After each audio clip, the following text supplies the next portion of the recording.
Let's talk to Martin Bell, OBE, former independent MP, anti-sleaze campaigner, former BBC journalist, of course, as well. Martin, very good morning to you. Good morning. It's rather disturbing, isn't it, and sort of slightly worrying that here we have, the next generation of MPs, I suppose you might say. You've moved on from Neil and Christine Hamilton that you challenged very successfully back in the day. But, as soon as Labour got in, they were revealed to have been in receipt of all sorts of freebies from Lord Alley, suits and glasses and holidays and flats and all the rest of it. And here we now seem to have a Chancellor of the Exchequer who has been economical with the truth about her CV, which is, I suppose, me being rather generous to her.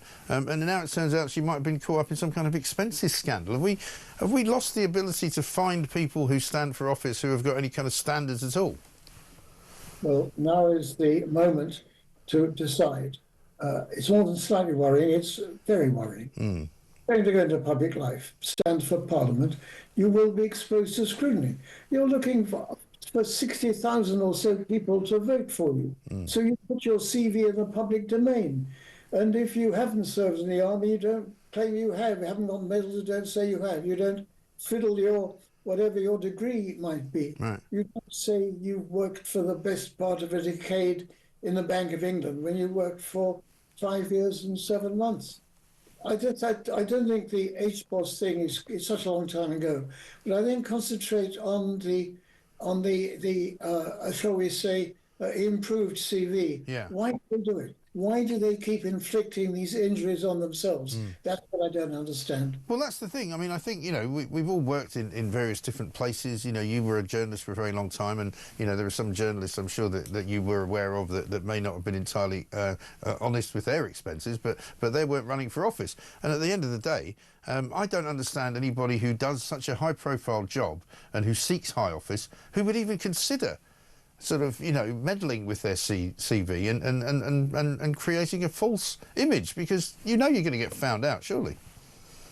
Mike, I've thought long and hard about this, and the conclusion I've come to is that a lot of people who want to be members of Parliament, the chief qualification is their ambition. Yeah. And when they're there, they have this sense of entitlement.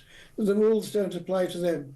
I sat for 3.5 years on the Standards and Privileges Committee. All sorts of eminent MPs came before us, like Mandelson and Keith Vaz. Yeah. And it was all the same, as if the rules didn't apply to them. Right. But I think it's the time to stand up and say, yes, they do, here and now. Right.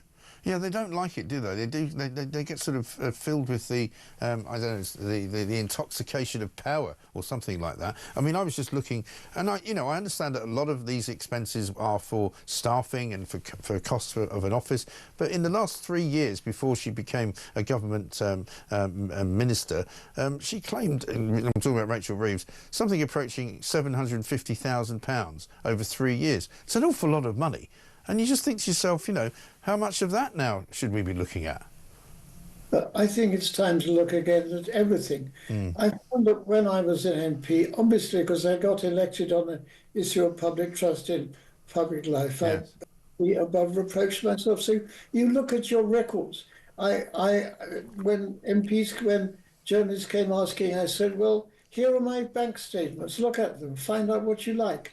But obviously, it's a matter of common sense. And I'm not saying I'm for or against this government, but it seems to have had a common sense bypass. Yes, it really does. And common sense is basically our watchword here at Talk. I mean, we like to think of ourselves as the home of common sense. But yeah, I mean, I just wonder about the kind of the state of mind of somebody, regardless of how power crazed they might be, who wants to actually fake their CV. I mean, I would never dream of doing anything like that. My CV isn't particularly elaborate. It's not particularly impressive, but I wouldn't imagine that I would upgrade it by just making something up. I just wouldn't do it.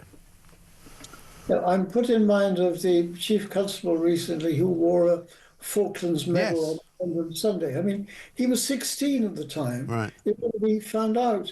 I mean, you don't do it because it's wrong, but you also don't do it because you're going to be found out. Well, quite. And also, in his case, he was relieved of his command, was he not? Because it was taken so seriously. And in any other walk of life, I was having lunch with my accountant yesterday. I said, if somebody had come to you and started working for you, who faked something on their CV about working for the Bank of England longer than they actually did, what would you do? And he said, we'd fire them straight away.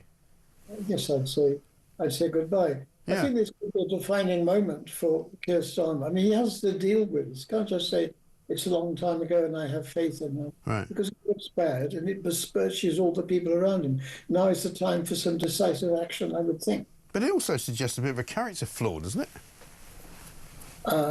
Possibly why she did that, I can't imagine. She needs to give a better explanation than we've had so far. Definitely so. Martin, good to talk to you. Thank you very much indeed. Martin Bell, former independent MP and anti-sleaze campaigner.